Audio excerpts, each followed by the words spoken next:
ಡಿ.ಕೆ. ಶಿವಕುಮಾರ್ ಮಹಾನ್ ದೈವ ಭಕ್ತ ಅನ್ನೋದು ಎಲ್ಲರಿಗೂ ಕೂಡ ಗೊತ್ತಿರುವಂತಹ ವಿಚಾರವೇ. ಸಿಎಂ ಸ್ಥಾನಕ್ಕಾಗಿ ಅವರು ಮಾಡದೇ ಇರುವಂತಹ ಪೂಜೆ ಇಲ್ಲ, ನೋಡದೇ ಇರುವಂತಹ ದೇವರಿಲ್ಲ. ಪ್ರತಿನಿತ್ಯವೂ ಕೂಡ ದೇವರ ಪೂಜೆಯನ್ನು ಮಾಡುವ ಮೂಲಕವೇ ಮನೆಯಿಂದ ಹೊರಬರ್ತಾ ಇದ್ರು ಡಿ.ಕೆ. ಶಿವಕುಮಾರ್. ಇವತ್ತು ಸಿಎಂ ಸ್ಥಾನವನ್ನು ಅಲಂಕರಿಸಿಕೊಳ್ತಾ ಇದ್ದಾರೆ. ತಮ್ಮ ಇಷ್ಟಾರ್ಥಗಳು ಸಿದ್ಧಿಸುವಂತಹ ಸಮಯವೂ ಕೂಡ ಹತ್ತಿರ ಆಗಿದೆ. ಹಾಗಾದರೆ ಡಿ.ಕೆ. ಶಿವಕುಮಾರ್ ಅವರ ದೈವ ಭಕ್ತಿ ಹೇಗಿತ್ತು? ಬನ್ನಿ ನೋಡ್ಕೊಂಡು ಬರೋಣ. ಹಾಸನ ಜಿಲ್ಲೆ ಪ್ರಸಿದ್ಧ ದೇಗುಲಗಳಲ್ಲಿ ಪ್ರಾರ್ಥನೆ. ಡಿಸಿಎಂ ಇದ್ದಾಗಲೇ ಡಿಕೆಶಿಗೆ ಹಾಸನಾಂಬೆ ವರಪ್ರಸಾದ. ಡಿಕೆ ಶಿವಕುಮಾರ್ಗೆ ಕೊನೆಗೂ ಸಿದ್ಧಿಸಿದ ಪೂಜಾ ಫಲ. ಮುಖ್ಯಮಂತ್ರಿ ಆಗೋದು ಡಿಕೆ ಶಿವಕುಮಾರ್ ಕನಸು. ಅದಕ್ಕಾಗಿ ಸುತ್ತದ ದೇವಸ್ಥಾನಗಳಿಲ್ಲ, ಪ್ರಾರ್ಥಿಸದ ದೇವರಿಲ್ಲ, ಪೂಜಿಸದ ಪುಣ್ಯ ಕ್ಷೇತ್ರಗಳಿಲ್ಲ. ಹಾಸನ ಜಿಲ್ಲೆಯ ಪ್ರಸಿದ್ಧ ದೇವಸ್ಥಾನಗಳಿಗೆ ಭೇಟಿ ನೀಡಿದ ಡಿಕೆ ಶಿವಕುಮಾರ್ ಪ್ರಾರ್ಥನೆ ಸಲ್ಲಿಸಿದ್ರು. ಈಗ ಆ ಎಲ್ಲ ಪ್ರಾರ್ಥನೆಗೆ ಫಲ ಸಿಕ್ಕಿದೆ. ಡಿಕೆ ಶಿವಕುಮಾರ್ ಪಟ್ಟಾಭಿಷೇಕಕ್ಕೆ ದಿನ ಸನ್ನಿಹಿತವಾಗಿದೆ. ಹಾಸನ ಜಿಲ್ಲೆ ಅರಸೀಕೆರೆ ತಾಲೂಕಿನ ಯಾದಪುರ ಗ್ರಾಮದ ಶ್ರೀ ಜೇನುಕಲ್ಲು ಸಿದ್ದೇಶ್ವರ ಸ್ವಾಮಿ ದೇವಾಲಯಕ್ಕೆ ಭೇಟಿ ನೀಡಿದ್ರು. ಈ ಪುಣ್ಯ ಕ್ಷೇತ್ರದಲ್ಲಿ ಹರಕೆ ಕಟ್ಟಿಕೊಂಡ್ರೆ ಬೇಡಿದ್ದು ಈಡೇರುತ್ತೆ ಎನ್ನುವ ಪ್ರತೀತಿ ಇದೆ. ಮಾಜಿ ಸಿಎಂ ಬಿಎಸ್ ಯಡಿಯೂರಪ್ಪ ಸಹ ಇಲ್ಲಿಗೆ ಭೇಟಿ ನೀಡಿ ಪೂಜೆ ಸಲ್ಲಿಸಿದ ಇತಿಹಾಸವಿದೆ. ಕಳೆದ 2025 ಜುಲೈ 26 ಜೇನುಕಲ್ಲು ಸಿದ್ದೇಶ್ವರ ದೇವಾಲಯಕ್ಕೆ ಡಿಸಿಎಂ ಡಿಕೆಶಿ ಅವರು ಕೂಡ ಭೇಟಿ ನೀಡಿ ಪೂಜೆ ಸಲ್ಲಿಸಿದ್ರು. ಈ ವೇಳೆ ಸ್ವಾಮಿಯು ಬಲಗಡೆ ಪ್ರಸಾದ ನೀಡಿದ್ದು ಶುಭ ಸೂಚನಾ ಆಗಿತ್ತು.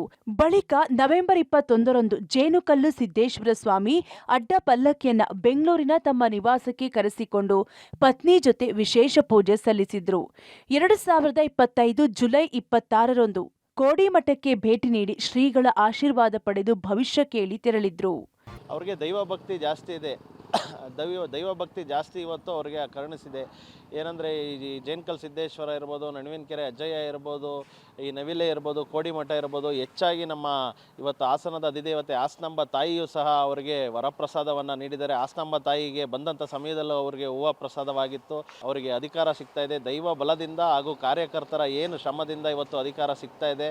ಅವ್ರಿಗೆ ಒಳ್ಳೆಯದಾಗಲಿ. ಮುಂದಿನ ದಿನಗಳಲ್ಲಿ ರಾಜ್ಯವನ್ನು ಸುಭಿಕ್ಷವಾಗಿ ನಡೆಸಲಿ. ಹಾಗೂ ದೈವಾನುಗ್ರಹ ಏನು ಅವ್ರಿಗೆ ಇಲ್ಲಿವರೆಗೂ ಇತ್ತು, ಇದೇ ರೀತಿ ಮುಂದೆನೂ ಸಹ ಆಡಳಿತ ನಡೆಸೋಕ್ಕೆ ತಾಯಿ ಹಾಸನಾಂಬೆ ಇನ್ನೂ ಹೆಚ್ಚಿನ ಶಕ್ತಿಯನ್ನು ನೀಡಲಿ.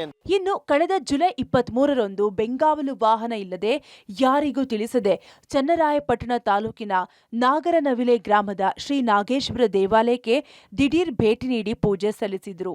ನಂತರ 2025 ಅಕ್ಟೋಬರ್ 14ರಂದು ಹಾಸನದ ಅಧಿದೇವತೆ ಶಕ್ತಿ ದೇವತೆ ಬೇಡಿದ್ದನ್ನ ಕರುಣಿಸುವ, ವರ್ಷಕ್ಕೊಮ್ಮೆ ಮಾತ್ರ ಗರ್ಭಗುಡಿ ಬಾಗಿಲು ತೆರೆದು ಭಕ್ತರಿಗೆ ದರ್ಶನ ಕೊಡುವುದು.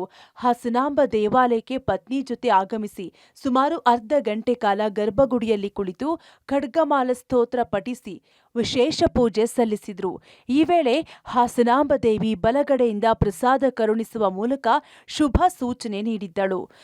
ನವೆಂಬರ್ 26ರಂದು ಚನ್ನರಾಯಪಟ್ಟಣ ತಾಲೂಕಿನ ಕುಂದೂರು ಮಠದಲ್ಲಿ ಆದಿಚುಂಚನಗಿರಿ ಮಠದ ಪೀಠಾಧ್ಯಕ್ಷ ಶ್ರೀ ನಿರ್ಮಲಾನಂದನಾಥ ಸ್ವಾಮೀಜಿ ಅವರು ಒಕ್ಕಲಿಗ ಸಮುದಾಯದ ಪ್ರಭಾವಿ ನಾಯಕನಿಗೆ ಸಿಎಂ ಸ್ಥಾನ ನೀಡಬೇಕೆಂದು ಒತ್ತಾಯಿಸಿದ್ರು.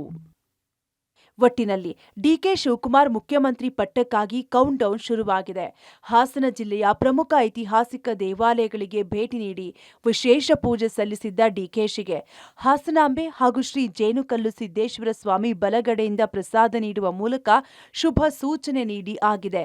ಆ ಫಲವೂ ಕೊನೆಗೂ ಫಲಿಸಿದೆ. ಕ್ಯಾಮರಾಮ್ಯಾನ್ ನಾಗರಾಜ್ ಜೊತೆ ಶಶಿಧರ್ ಬಿಸಿ, ಪಬ್ಲಿಕ್ ಟಿವಿ, ಹಾಸನ.